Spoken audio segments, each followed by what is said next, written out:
Assalamualaikum warahmatullahi wabarakatuh. Perkenalkan, kami dari kelompok 4. Di sini kami akan mempresentasikan materi tentang liberalisasi perdagangan untuk memenuhi tugas mata kuliah Ekonomi Internasional. Berikut adalah anggota dari kelompok 4. Yang pertama ada saya sendiri, Ade Risma Nuraini. Yang kedua ada Melani Dia Cahyani. Yang ketiga ada Nabila Maulidia Husna. Dan keempat ada Nadifa Zuleka Islami.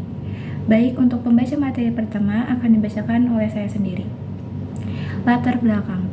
Di era modern ini, perdagangan internasional bukan hanya sekedar pertukaran barang, tetapi juga merupakan strategi untuk negara memenuhi kebutuhan dari penduduknya.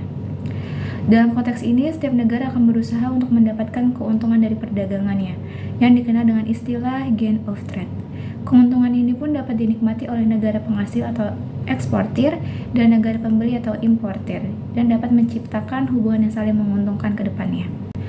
Pokok pembahasan dalam materi ini, yang pertama ada pengertian liberalisasi perdagangan, kedua ada dampak positif dan negatif dari liberalisasi perdagangan, yang ketiga ada organisasi yang terlibat dalam liberalisasi perdagangan, dan keempat ada apa peran pemerintah dalam mendukung liberalisasi perdagangan. Tujuan dari liberalisasi perdagangan yang pertama, untuk mengkaji perkembangan kinerja ketahanan pangan nasional atau ketergantungan terhadap produksi domestik dan impor, dan menganalisis dampak dari liberalisasi perdagangan terhadap kinerja ketahanan pangan nasional, serta saran untuk kebijakan pemantapan ketahanan pangan. Berikut adalah peran dari liberalisasi perdagangan dalam perkembangan kinerja ketahanan pangan nasional. Yang pertama, meningkatkan efisiensi produksi domestik. Perannya, liberalisasi perdagangan pun mendorong produsen lokal untuk meningkatkan produktivitas dan kualitas produk mereka agar dapat bersaing di pasar global.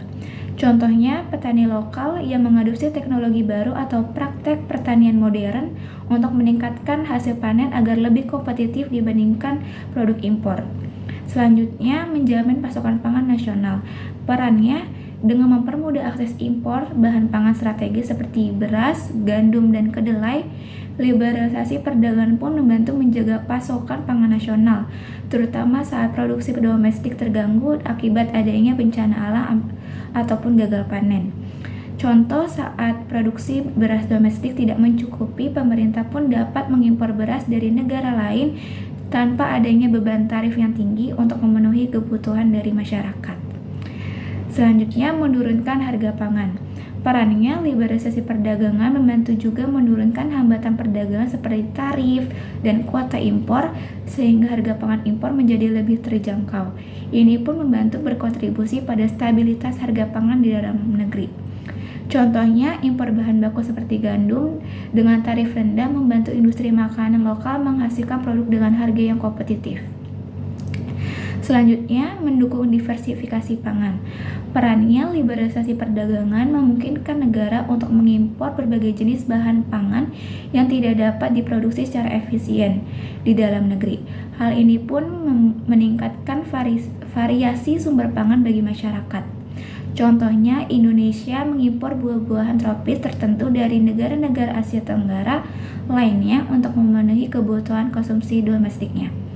Selanjutnya, tujuannya yaitu kebijakan bertujuan untuk mengurangi atau menghilangkan hambatan-hambatan dalam perdagangan internasional seperti bea masuk, kuota impor, dan berbagai bentuk proteksi lainnya. Pengertian liberalisasi perdagangan atau perdagangan bebas merupakan suatu kondisi di mana suatu negara melakukan perdagangan antar negara tanpa hambatan apapun. Proses menuju kondisi perdagangan bebas inilah yang disebut dengan liberalisasi perdagangan. Selanjutnya ada dampak positif. Yang pertama, peningkatan pertumbuhan ekonomi, di mana perdagangan dapat meningkatkan efisiensi alokasi sumber daya yang pada gilirannya mendorong pertumbuhan ekonomi. Dan yang kedua, ada akses ke pasar internasional. Dengan liberalisasi, produk Indonesia memiliki akses yang lebih ke pasar global, yang dapat meningkatkan volume penjualan, ekspor, dan pendapatan negara. Yang ketiga, ada diverifikasi produk. Liberalisasi perdagangan mendorong diverifikasi produk ekspor dengan harga dan kualitas yang lebih tinggi, yang dapat memperkuat posisi Indonesia di pasar internasional. Dan yang keempat, ada transfer teknologi. Akses ke pasar internasional seringkali disertai dengan transfer teknologi dan pengetahuan yang dapat meningkatkan kapasitas produksi dan inovasi di sektor-sektor lokal. Selanjutnya ada dampak negatif. Yang pertama ada kerugian bagi sektor pertanian. Banyak petani lokal mengalami kerugian akibat serbuan barang impor yang lebih murah, sehingga menurunkan harga produk domestik yang mengakibatkan penurunan hasil produksi dan pendapatan petani. Dan yang kedua, ada peningkatan ketidaksetaraan. Liberalisasi perdagangan dapat meningkatkan pertumbuhan ekonomi secara keseluruhan, namun tidak merata, sehingga ketidaksetaraan pendapatan bagi kelompok masyarakat memiliki akses sumber daya peluang ekonomi yang tidak setara.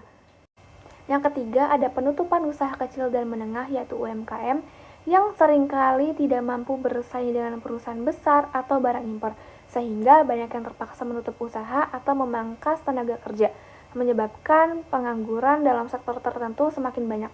Dan yang keempat, ada defisit neraca perdagangan, di mana kasus liberalisasi perdagangan telah menyebabkan neraca perdagangan memburuk, sehingga pertumbuhan impor jauh lebih tinggi daripada ekspor. Ini berpotensi mengganggu stabilitas ekonomi dalam jangka panjang. Selanjutnya ada organisasi yang terlibat liberalisasi perdagangan. World Trade Organization atau WTO merupakan satu-satunya organisasi internasional yang mengatur perdagangan internasional. Terbentuk sejak tahun 1995, WTO berjalan berdasarkan serangkaian perjanjian yang dinegosiasikan dan disepakati oleh sejumlah besar negara di dunia dan diratifikasi melalui parlemen. Tujuan dari perjanjian-perjanjian WTO adalah untuk membantu produsen barang dan jasa, eksportir dan importir dalam melakukan kegiatannya. Contoh kasus liberalisasi perdagangan, yang pertama ada bergabungnya Indonesia ke WTO atau World Trade Organization. Bergabung dengan WTO membuka pasar Indonesia lebih luas terhadap produk-produk internasional, sekaligus meningkatkan persaingan di pasar domestik. Salah satu kasusnya yaitu adalah pengurangan tarif pada barang-barang impor dan peningkatan akses pasar Indonesia untuk ekspor produk.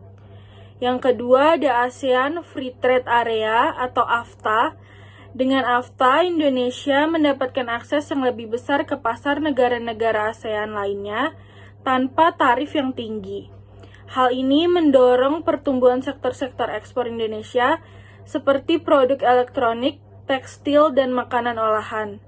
Salah satu kasusnya yaitu sektor otomotif Indonesia menghadapi persaingan yang lebih ketat dengan Thailand dan Malaysia yang memiliki industri otomotif yang lebih maju. Selanjutnya ada peran pemerintah. Yang pertama, menyiapkan lingkungan bisnis yang fleksibel. Pemerintah menciptakan regulasi yang mendukung kemudahan berbisnis seperti penyederhanaan perizinan, peningkatan infrastruktur, dan reformasi birokrasi agar pelaku usaha mampu bersaing di pasar global. Yang kedua, memberikan insentif untuk UMKM. Pemerintah memberikan dukungan berupa insentif seperti keringanan pajak, bantuan modal, dan pelatihan agar UMKM dapat meningkatkan daya saing di pasar global.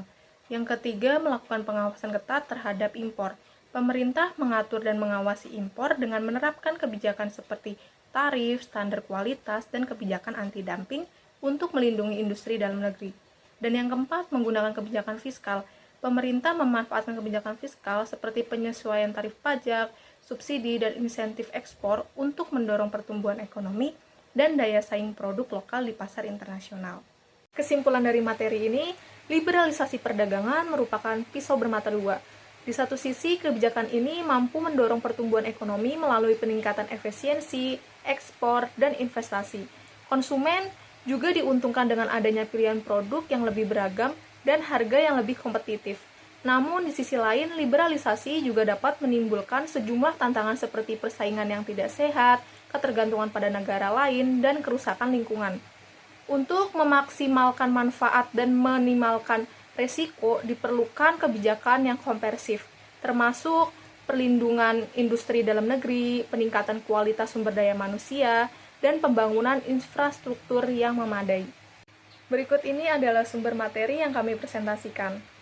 Sekian presentasi dari kelompok 4, kurang lebihnya mohon maaf, dan semoga materi yang kami paparkan ini bermanfaat untuk kalian semua. Wassalamualaikum warahmatullahi wabarakatuh.